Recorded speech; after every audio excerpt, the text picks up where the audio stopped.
दोस्तों, राजकोट के Niranjan Shah cricket stadium में आज दूसरा वनडे शुरू हुआ ही था कि माहौल एकदम बदल गया। मैच की पहली गेंद से पहले ही भीड़ की धड़कनें तेज थीं और जैसे ही रोहित शर्मा और शुभमन गिल क्रीज पर आए, लगा कि कोई बड़ा धमाका होने वाला है। गेंदबाजी की लाइन चाहे बाहर हो या स्टंप पर, रोहित ने शुरुआत से ही हर चूक का फायदा उठाया और कीवी अटैक की रफ्तार को पूरी तरह बिगाड़ दिया। हर चौका ऐसा लगा जैसे बल्ला नहीं, बिजली गिर रही हो।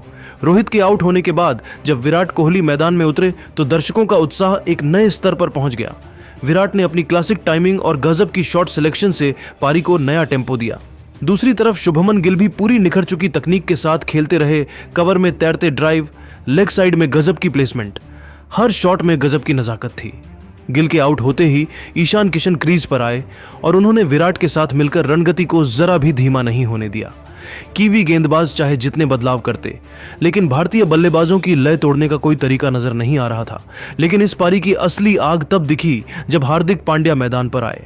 शुरुआत की ही कुछ गेंदों पर उनके शॉट्स ने साफ कर दिया कि वह सिर्फ पारी आगे बढ़ाने नहीं आए, वह इस मैच को पूरी तरह अपने अंदाज में मोड़ने आए हैं। एक बार सीधा लंबा छक्का, फिर मिड विकेट के ऊपर से ताबड़तोड़ चौका, हर स्ट्रोक स्टेडियम की गूंज को कई गुना बढ़ाता चला गया। तो दोस्तों, इस वीडियो में हम आपको दिखाएंगे कि कैसे विराट की क्लास, ईशान की तेजी और हार्दिक पांड्या का तूफानी अंदाज मिलकर न्यूजीलैंड के खिलाफ एक तरफा आतिशबाजी में बदल गया। लेकिन आगे बढ़ने से पहले एक सवाल, आपकी नजर में असली किंग कौन है, रोहित शर्मा या विराट कोहली?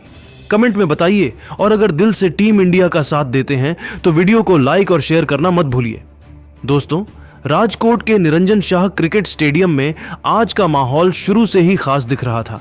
सीरीज का यह मुकाबला ऐसा लग रहा था मानो पूरे शहर की धड़कन उसी मैदान पर अटकी हो। स्टैंड्स में जमा दर्शकों के शोर और तिरंगों की गूंज ने साफ कर दिया था कि भारत आज बड़ी कहानी लिखने वाला है। टॉस के दौरान शुभमन गिल ने जैसे ही पहले बल्लेबाजी चुनी, उम्मीदें और भी ऊंची हो गईं, क्योंकि विकेट पर इतनी घास थी कि गेंद बल्ले पर बिल्कुल मीठी आने की संभावना दिख रही थी। रोहित शर्मा और शुभमन गिल ओपनिंग के लिए उतरे और शुरुआती ओवरों में दोनों ने गेंद को ध्यान से समझा। लेकिन तीसरे ओवर में रोहित ने जैकब डफी पर बैक टू बैक 2 चौके मारकर पूरी पारी की रफ्तार बदल दी। पहला कवर ड्राइव इतना शानदार था कि गेंद बस बल्ले को छूती ही बाउंड्री पार कर गई, जबकि दूसरा पॉइंट की दिशा में लगा चौका रॉकेट की तरह गया। चौथे ओवर में शुभमन भी खुल गए। मैट हेनरी की फुलर गेंद पर उनका एक्स्ट्रा कवर ड्राइव देखने लायक था और अगली ही गेंद पर मिड विकेट की ओर चौका जड़कर उन्होंने संकेत दे दिया कि भारत शुरू से ही आक्रमण के मूड में है। 7वें ओवर में हेनरी की शॉर्ट गेंद का रोहित ने ऐसा स्वागत किया कि गेंद लगभग 95 मीटर दूर जा गिरी। यह इस मैच का पहला हिटमैन धमाका था। पावर प्ले खत्म होते होते भारत का स्कोर बिना किसी जोखिम के 73 रन था और न्यूजीलैंड के प्लान पहले ही बिगड़ चुके थे। 11वें ओवर में सेंटनर की हल्की फ्लाइटेड गेंद को रोहित ने घुटना टेककर स्वीप किया और चौके के साथ अपना 50 पूरा किया। हालांकि 17वें ओवर में डफी ने शुभमन को एलबीडब्ल्यू आउट कर भारत को पहला झटका दिया। गिल 70 रनों की बेहतरीन पारी खेलकर लौटे। इसके बाद विराट कोहली मैदान पर आए और आते ही चौका लगाकर अपने इरादे साफ कर दिए। रोहित भी लगातार शॉट्स से रन बनाते रहे, लेकिन 26वें ओवर में सेंटनर की गेंद पर वह 64 रन पर कैच आउट हो गए। अब आए ईशान किशन, जिन्होंने आते ही एक शानदार कवर ड्राइव मारकर माहौल गरमा दिया। विराट अपनी लय में आ चुके थे। तेज गेंदों पर पुल, स्पिन के खिलाफ स्वीप और रिवर्स स्वीप, सब कुछ क्लास के साथ। 30वें ओवर में डफी पर विराट ने आगे बढ़कर लॉन्ग ऑफ के ऊपर छक्का लगाया और 44 गेंदों में अपना अर्धशतक पूरा किया। किशन ने भी अपनी रफ्तार बढ़ाई। पॉइंट के ऊपर कट, ऑन ड्राइव, तेज रनिंग, हर चीज में आत्मविश्वास झलक रहा था। 40वें ओवर तक भारत 284 रन तक पहुंच चुका था। फिर मैच में असली आग तब लगी जब 43वें ओवर में विराट ने सेंटनर को साइड स्क्रीन पर छक्का मारकर अपना शतक पूरा किया। पूरा स्टेडियम इस एक पल में गूंज उठा। लेकिन 46वें ओवर में हेनरी की गेंद पर बड़ा शॉट खेलने की कोशिश में विराट 123 रन पर कैच आउट हो गए। इसके बाद मैदान पर उतरे हार्दिक पांड्या और यहीं से पारी में नई रफ्तार आ गई।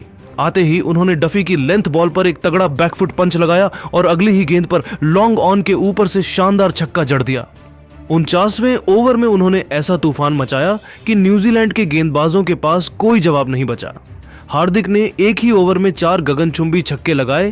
पहला डीप मिड विकेट पर, दूसरा स्ट्रेट की दिशा में, तीसरा लॉन्ग ऑन के ऊपर और चौथा स्क्वायर लेग की ओर। हर छक्का स्टेडियम की आवाज को कई गुना बढ़ाता चला गया। ईशान किशन भी स्ट्राइक रोटेट करते हुए शानदार बल्लेबाजी करते रहे और नाबाद 85 रन बना डाले। अंत में भारत ने 50 ओवर में 3 विकेट पर 392 रन का विशाल स्कोर खड़ा किया। हार्दिक पांड्या की 22 गेंदों में नाबाद 48 रन की तूफानी पारी, विराट का 123 और किशन का नाबाद 85 तीनों ने मिलकर न्यूजीलैंड पर शुरुआती ओवर से ही दबदबा बनाए रखा। ये पारी सिर्फ रन बनाने की कहानी नहीं थी, बल्कि यह भारतीय बल्लेबाजी की ताकत, कला और पावर हिटिंग का ऐतिहासिक प्रदर्शन था। भारत ने इस मैच में साफ कर दिया कि उनकी बल्लेबाजी किसी भी परिस्थिति में मैच का रुख पलट सकती है। 393 रनों के पहाड़ जैसे लक्ष्य का पीछा करने उतरी न्यूजीलैंड की टीम शुरुआत में भले ही संयमित दिख रही थी, लेकिन भारतीय गेंदबाजों की धार ने उन्हें पहले ही ओवरों से झकझोर कर रख दिया। टिम सेफर्ट स्ट्राइक रोटेट करके समय बिताने की कोशिश कर रहे थे, जबकि टॉम लैथम ने मोहम्मद सिराज की कुछ डीली गेंदों को बाउंड्री तक पहुंचाकर पारी को गति देने की कोशिश की, लेकिन यह मजबूती अधिक देर तक टिक नहीं पाई।